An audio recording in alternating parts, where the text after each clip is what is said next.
Life has a funny way of making things complicated. I sat quietly at my station, staring at the ominous warnings all surrounding a picture of this beautiful blue marble. This would be the only thing I would see reasonably for the next few centuries. This wasn't a commission I was expecting or what anyone wanted, but all of the universe's secrets have their price. Curiosity killed the cat, as the human phrase goes. I wanted to know the truth, and I was willing to pay the price for it. The thing is, once you know, you can't forget. Once the truth is known, any lie you tell can get you killed, especially in this case. When we joined the Galactic Federal Council and became a greater part of the galaxy, we opened more than just our borders to traders and merchants. We opened a whole new avenue for our empire to grow. The galaxy was significantly larger and more populous than we expected, and considerably more dangerous than we thought. The rest of the galaxy was ahead of us, of course, and we were able to meet these dangers with relative ease. At least mostly. We are the Sereni. We are adventurers, warriors, scholars. When we joined, we quickly established ourselves as the galaxy's jack-of-all-trades. We all know about my people by now. A large empire on the northern fringes of galactic space, acting as the Federation's northern flank. We quickly earned a well-founded reputation for hunting pirates, an efficient bureaucracy, and one of the largest and most beautiful warship fleets in the galaxy. A century of service earned us medals, commendations, access to state secrets and rights to one of the galaxy's paradise worlds, which we turned into the most profitable tourist destination in the known universe. But despite our best efforts, there were some secrets the Council refused to tell us. And we Sereni, our entire lives are defined by our thirst to know. As it turned out, this was my own undoing. I still remember that fateful day. I was one of the few Sereni allowed into the restricted access section of the Grand Archive due to my service in hunting Cassavo, the Pirate Queen. In accomplishing great tasks, technological achievements, and great feats of daring or economic riches, the Grand Archive is allowed for a limited time as a reward option. The Grand Archive is a vault of knowledge that can be accessed by a very select few for a very short amount of time. It contains all the collective knowledge of millions of years of galactic history, all controlled by a sentient AI known only as the Librarian, and is believed to be an artifact built by a civilization that existed before time. And we, of course, being a species defined by our thirst for knowledge, made every effort to get to that place we could find. What brought me here, though? It started several years prior to my post here.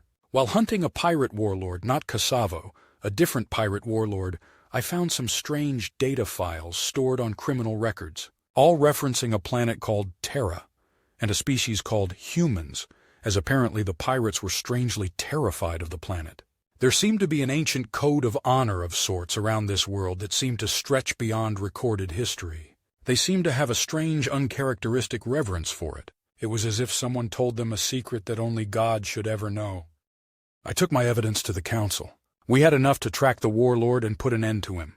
I presented what I found and gave my reasoning for my suspicions. On hearing the word Terra, the Council's meeting was hastily adjourned, and I was censured, told in no uncertain terms to never talk of that planet again, and given an extra fleet of ships to finish my pirate hunt in silence. It was the strangest thing we had ever seen since we started working for the galaxy at large. This, of course, piqued my curiosity. Myself and a majority of my ship crew couldn't stop questioning what that was all about. We completed our mission, of course, and due to our victory, were given 30 minutes to access 5 files. We had a job to do. We needed reactor improvements, so we had the tech to complete several capital ships. We were just having an odd time trying to figure out improvements to reactor cores and needed a bit extra to keep the projects from going over budget. So we were told to acquire access to some reactor blueprints and other such knowledge. I was an idiot. Curiosity got the better of me. The last query I asked the archive was about a planet called Terra. Instead of asking for more technical data for our engineers to use, I asked about the planet the pirates mentioned. The archive granted me a classified file instead of an actual answer.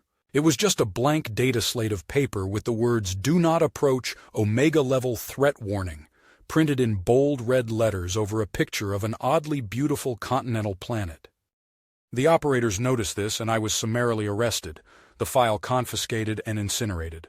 It caused a diplomatic incident when I was incarcerated and forced to take a rather strange series of narcotics that made me forget about it. Luckily for me, however, I was a micro camera in my left eye that recorded it all. I was able to know this because I was able to replay the data later when nobody was looking. The council played it off as me accidentally finding files that could break reality, as the archives had that in them apparently.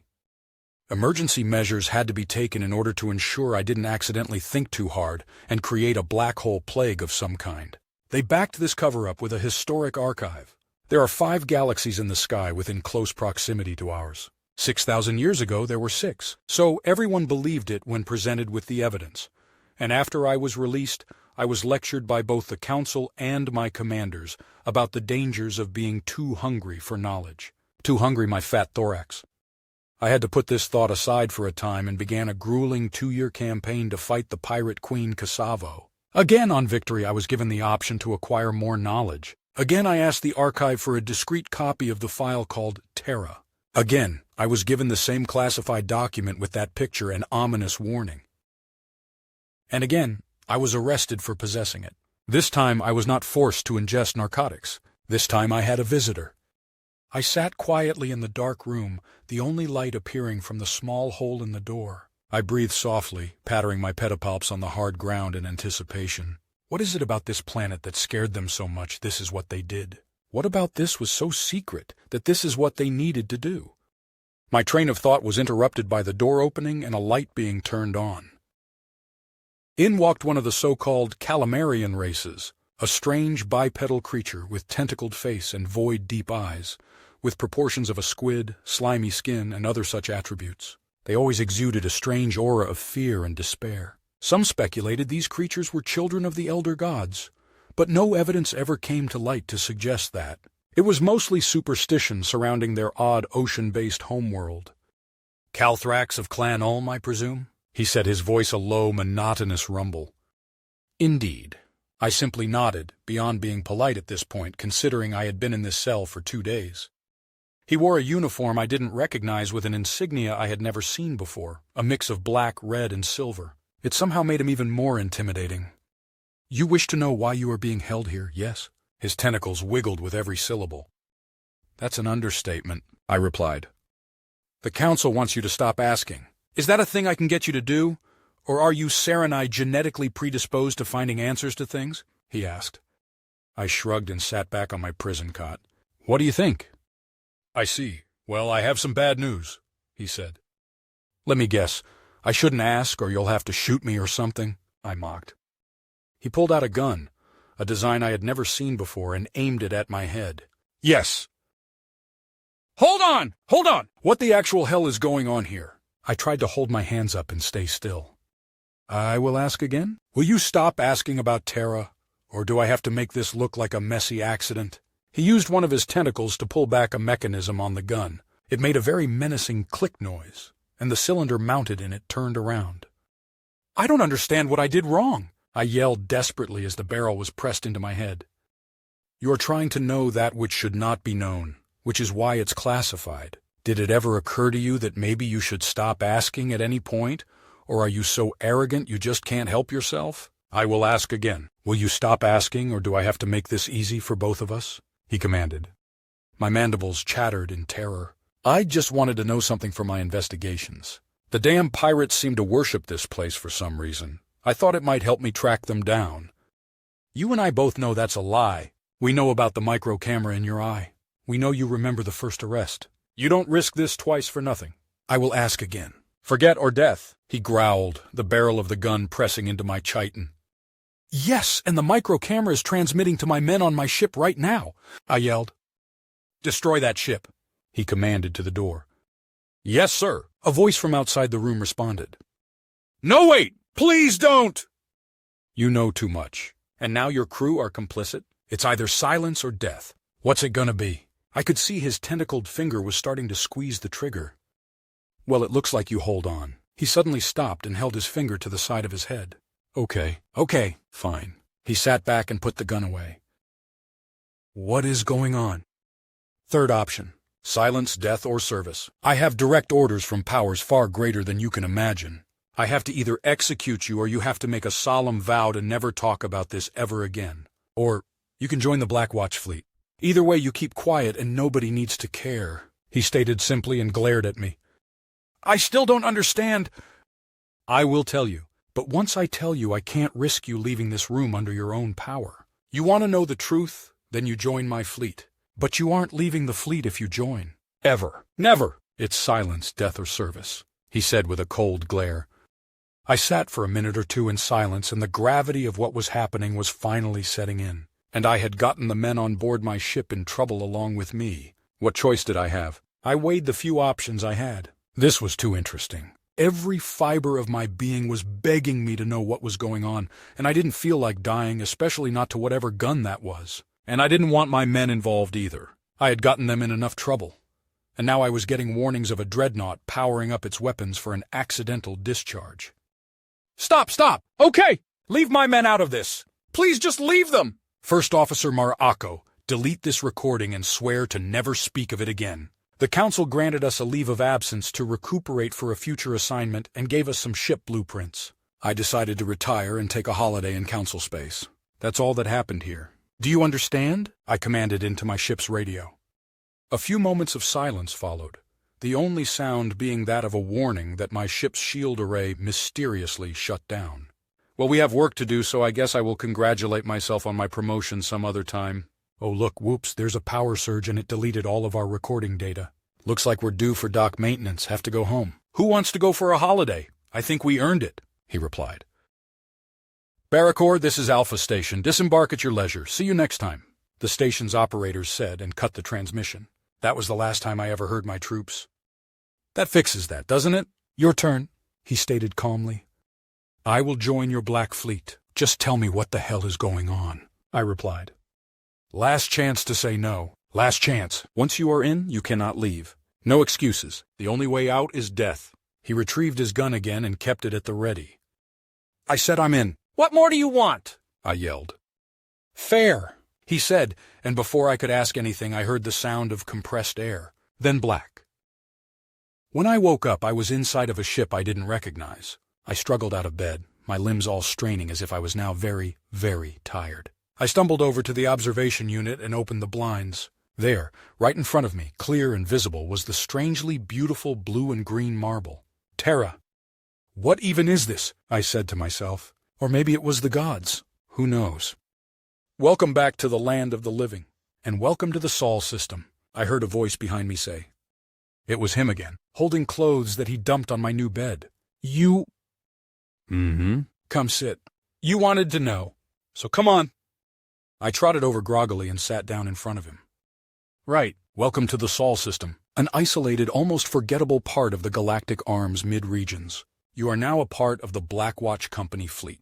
We oversee and protect this star system, specifically its third planet and the species occupying it, he said with a strange tentacly smirk. Okay, why though? I asked. Here it explains everything.